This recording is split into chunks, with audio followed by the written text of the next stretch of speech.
நண்பர்கள், இணையதள நண்பர்கள் அனைவருக்கும் வணக்கம். மேடையில் பேசி கைத்தட்டல் வாங்குற அளவுக்கு நான் பெரிய பேச்சாளர் இல்லை, அதனால் தயவு செஞ்சு நீங்களே ஒரு தடவை கைத்தட்டிடுங்க. இந்த கைத்தட்டல்கள் அனைத்தும் பல்ஸ் அந்த படத்தோட டீமுக்கு தான் போய் சேரும். அம்மா ஹீரோயின் பேர் நம்ம heroine Ashika, please welcome. Rishika, please welcome after the stage. Please sit down. பரவாயில்ல, என் சீட்டை அவங்க எடுத்துட்டாங்க. இப்போ கூட பார்த்தீங்களாங்க, என்னங்க முதலமைச்சர் சீட்டுன்னு சண்டை போடுறீங்க. இந்த கூல் சுரேஷ் விட்டு கொடுத்தோம் பார்த்தீங்களா ஒரு சீட்டு, அதுதாங்க 2026. சரி பரவாயில்லப்பா, 2 பெண்களுக்கு நடுவுலையாச்சும் கூல் சுரேஷை உட்கார வைக்கணும்னு தோணுச்சுல, அந்த இயக்குனருக்கு என் மனமார்ந்த நன்றிகளை தெரிவித்துக் கொள்கிறேன். இப்படி தான்ப்பா, எப்போ இடம் கிடைக்கும் அதில் போய் உக்காரலாம் அப்படின்னு நிறையா பேர் வெயிட் பண்ணிகிட்ருக்கீங்க. 2026 அதுக்கான பதில் வரும். சரி ராஜன் சார், நீங்கள் வாழ்த்த வந்ததில் ரொம்ப நன்றிங்க சார். அப்புறம் டென்னி சார், நீங்களும் வாழ்த்த வந்ததில் ரொம்ப நன்றி.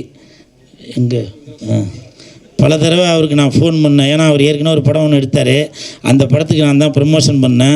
அதுக்கடுத்து அவர் ஒரு படம் ஒன்று டைரக்ஷன் பண்ணுறாருன்னு கேள்விப்பட்டவுடனே சாருக்கு நான் பல தடவை ஃபோன் அடித்தேன், ஒரு தடவை கூட எடுக்கலை.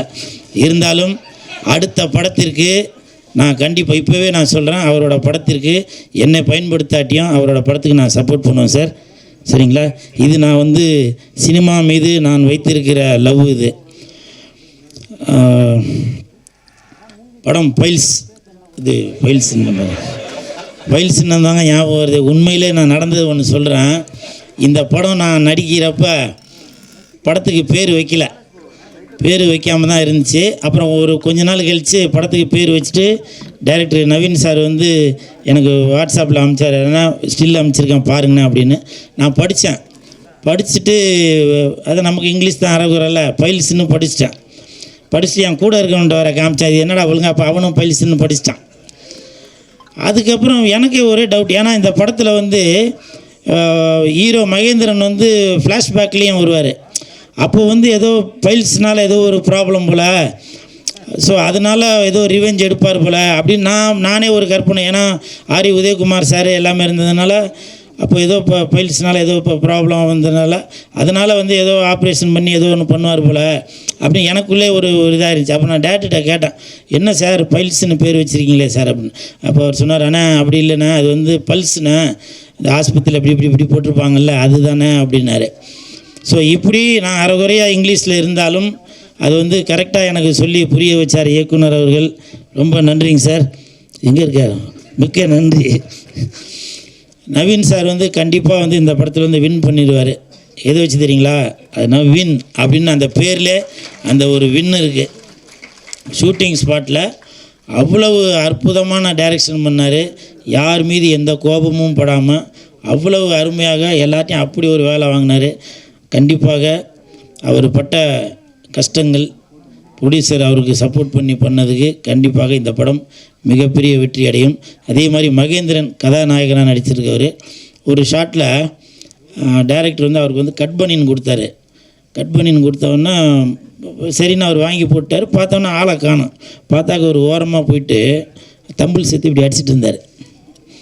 கையில் ஒரு பால் ஒன்று வச்சு இப்படி பண்ணிகிட்டு இருந்தார். நான் போய்ட்டு என்ன ப்ரோ அப்படின்னு சொல்லி அவர் சொன்னார், இல்லைண்ணா இந்த மாதிரி கட் பண்ணின்னு போடுறோம், அப்போ ஆம்ஸ்லாம் தெரியணுண்ணா அப்படின்னு சொன்னேன். இது இல்லை நான் சிரிக்கிறதுக்காக சொல்லம்மா, நான் சிரிக்கிறதுக்காக சொல்ல, இது ஒரு டெடிக்கேஷன். நான் காக்க படம் நடிக்கிறப்போ சூர்யா சார் ஜோதிகா மேடம் காம்பினேஷனில் நடிக்கிறப்போ கௌதம் மேனன் சார் சொல்லிவிட்டு ஷார்ட் சொல்லிவிட்டு நேராக மானிட்டர்கிட்ட போய் உட்காந்துட்டார். ஹீரோவை காணும் சார், ஹீரோ காணும் அப்படின்னு. அப்போ சொன்னாங்க, இல்லைங்க அவர் இப்போ புஷ்அப் தண்டெல்லாம் எடுத்துகிட்டு இருக்காருங்க அப்படின்னு. ஏன்னா கன் எடுத்து இப்படி வைக்கும்போது அந்த இதெல்லாம் அப்படி தெரியணும் அப்படின்னு. ஸோ அப்படி ஒரு டெடிக்கேஷனோட உள்ள மகேந்திரன், ப்ளீஸ் ஒரு கைத்தட்டலுக்கு விடுங்களேன். என்னை விட சீனியர் தான் மகேந்திரன், இருந்தாலும் அந்த டெடிக்கேஷன் எனக்கு கூட இல்லை. அப்போ பாருங்கள், அப்போ நம்ம ஒரு ஹீரோ அப்படின்றப்போ ஆடியன்ஸ் பார்க்குறப்போ நம்ம அதுக்கு ஒரு முன்னுதாரணமாக இருக்கணும் அப்படின்னு சொல்லி. ஏன்னா இப்போ உள்ள நடிகர்கள் என்ன பண்ணுவாங்க, காலையில் வந்தோடனே அந்த ஹோட்டலில் பரோட்டா சொல்லு, இந்த ஹோட்டலில் அடுத்த ஒரு ப்ரொடக்ஷனில் ஒரு படம் முடிச்சிட்டாங்க, அந்த டைரக்டரும் தெரிஞ்சவர் ப்ரொடியூசரும் தெரிஞ்சவர் என்னை பயன்படுத்தலை, அந்த படம் ஆடியோ ரிலீஸ் அப்போ அவனுங்க வந்து உன்னைய பற்றி பெருமையாக பேசுவாங்க, அப்போ நீ பேசிக்க சரியா. அந்த கும்கி அசின் கூட இந்த படத்தில் நடித்ததில் ரொம்ப சந்தோஷம், நல்லா கோஆப்ரேட் பண்ணாப்புல. உங்களுக்கு மனமார்ந்த வாழ்த்துக்கள். அப்புறம் தம்பி சரத்து எப்போவுமே ஜிம்மில் இருந்து தான் வீடியோவாக போட்டுட்ருப்பான், இங்கே வந்து என்னென்னவோ போடுறான். நீ பரவாயில்ல, நீ வந்து அந்த சேனல்லேருந்து தான் வந்துன்னு அடிக்கடி நிரூபிச்சிட்ருக்க. மொக்க காமெடியாக இருந்தாலும் உன்னை நான் கைத்தட்ட வச்சுருந்தேன் பார்த்தியா, மிக்க நன்றி, சூப்பர்ப்பா, வாழ்த்துக்கள். அப்புறம் இபி சுந்தர் சார், அவர் வந்திருக்காரான்னு தெரியல, வந்திருக்காரா? ரொம்ப தங்கமான மனிதர். எப்போ ஃபோன் பண்ணாலும் ஆனால் லொக்கேஷன் பார்த்துன்னு இருக்கேண்ணா அப்படின்வார். முந்தா நாள் ஃபோன் பண்ணேன் நைட்டு 2 மணிக்கு, சார் எத்தனை மணிக்கு சார் ப்ரோக்ராம் வரணுன்னு. அண்ணே நான் வந்து லொக்கேஷன் பார்த்துன்னு. என்னண்ணா நைட்டு 2 மணிக்கா அப்படின்னா, இல்லைங்க டைரக்டர் சொன்னார் நைட்டில் ரோடு எப்படி பார்க்கணும், அது வீடியோ எடுத்து அனுப்புங்க அப்படின்னு சொல்லி சொன்னார். ஸோ இது எதுக்காக சொல்கிறேன்னா, சிரிக்கிறத விட அப்படி ஒரு டெடிக்கேஷனோட ஒரு ஈபி கிடைக்கணும் அப்படின்றக்காக சொல்ல. தயவு செஞ்சு அவருக்கு ஒரு கிளாப் கொடுங்களேன் சார். கிளாப்லாம் சொல்லிங்க, அடுத்த படத்தில் மறந்துடாதீங்க. சரி ஓகே. அப்புறம் தங்கச்சி அர்ச்சனா, அதாவது என்னை பற்றி நிறையா பேர் என்னப்பா ஏதோ கோமாளித்தனமாக ஏதோ ஒன்று அப்படி பேசி தான் கமெண்ட்டில் அது எல்லாம் திட்டுவாங்க. ஆனால் தங்கச்சி அர்ச்சனாவுக்கு தெரியும், நானும் அர்ச்சனாவும் பிக் பாஸில் இருக்கும்போது 100 நாள் ஒன்றாவே இருந்தோம். இது சொல்லாமல் என்னன்னு தெரியல, இருந்தாலும் சொல்கிறேன். என்னை வந்து ஏதோ அப்படி இப்படின்னா பெண்களை அப்படி இப்படின்னு ஏதோ இது பண்ணியிருந்தீங்க இல்லையா, அந்த தங்கச்சிக்கு தெரியுங்க. அந்த தங்கச்சிக்கு பெண்களுக்கான அந்த வயிறு வலி வந்தப்போ அப்போ என்கிட்ட வந்து சொல்லும், அண்ணே சுடுதண்ணி வச்சு கொடுங்கண்ணே அப்படின்னு. அங்கே அவ்வளோ பேர் இருந்தாங்கல்ல, அப்போது என்ன ஒரு கூட பிறந்த அண்ணனாக நினச்சி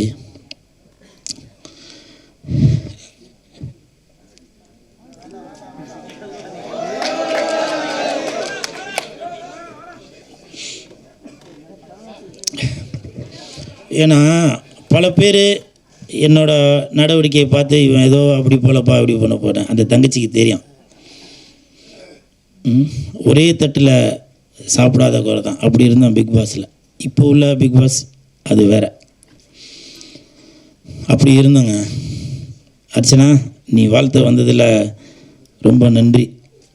உன்னோட ஆசீர்வாதத்தில் உன்னோட ரசிகர்கள் சார்பாக கண்டிப்பாக இந்த படம் வந்து மிகப்பெரிய வெற்றியடையும், அதில் எந்த மாற்று கருத்தும் இல்லை. ஓரளவுக்கு எழுதி வச்சதெல்லாம் படித்தாச்சு. சரி சரி ஓகே, மிக்க நன்றி. தம்பி கீழே இறங்கு, தம்பி கீழே இறங்குப்பா ப்ளீஸ், கீழே இறங்குப்பா தம்பி, கீழே இறங்குப்பா ப்ளீஸ். தம்பி கீழே இறங்குப்பா ப்ளீஸ். நீ கீழே இறங்குனாதான் ஃபைல்ஸ் படத்துக்கு டிக்கெட் உனக்கு ஃப்ரீயாக தருவேன். தயவு செஞ்சு கீழே இறங்க. மறுபடியும் பார்த்தீங்களா? எனிவே இன்னைக்கு நான் திட்டு வாங்குறது உறுதின்னு தான் நினைக்கிறேன். ஏடா கடமாக எதுவும் போட்டு விட்டுறாதீங்கப்பா. நான் எப்போவுமே விஜய் சாரோட ரசிகர் தான், சரிங்களா? அப்படி போடாதீங்கப்பா, நீங்கள் எதனா ஒன்று போட்டு விட்டுறீங்க. இன்ன வரைக்கும் இந்த கூலுன்னு பேர் வர்றதுக்கு காரணம் விஜய் சார் தான். அது நிறையா பேருக்கு தெரியுமா இல்லைன்னு தெரில. துண்டு விற்கிறாங்க, அவங்களுக்கு ஒரு பயன் இருக்குது. அப்போது அவங்களுக்கெல்லாம் பயன் இருக்கிறப்போ இந்த கூல் சுரேஷ் விஜய் சாரோட ரசிகனாக இருக்கிற நான் பயனடையக்கூடாதா? விஜய் சார்னால் இந்த பல்ஸ் இந்த பல்ஸ் படத்துக்கு விஜய் சார்னால் ஒரு ப்ரொமோஷன் கிடைக்கக்கூடாதா? சொல்லுங்கள். ஏதோ ஒன்று எழுதுங்க சார், ஏதோ ஒன்று எழுதுங்க. நான் அதை பற்றி எதுவுமே சொல்லலை. எந்த பிரச்சனை வந்தாலும் அதை சந்திக்கிறதுக்கு தயாரிப்பாளரும் ஜெயிலுக்கு போகிறதுக்கு பேர் என்ன நவீன் சாரும் ரெடியாக இருக்கிறாங்க. நீங்கள் முடிஞ்சால் தில் இருந்தாக்க பல்ஸ் படத்தோட இயக்குனர் மேலேயும் தயாரிப்பாளர் வந்திருக்காரா, அவர் மேலேயும் நீங்கள் எதனா ஒன்று பண்ணி பாருங்கள் பார்ப்போம். என்ன எதுவும் பண்ணாதீங்கப்பா, நான் அப்பாவி, சரிங்களா?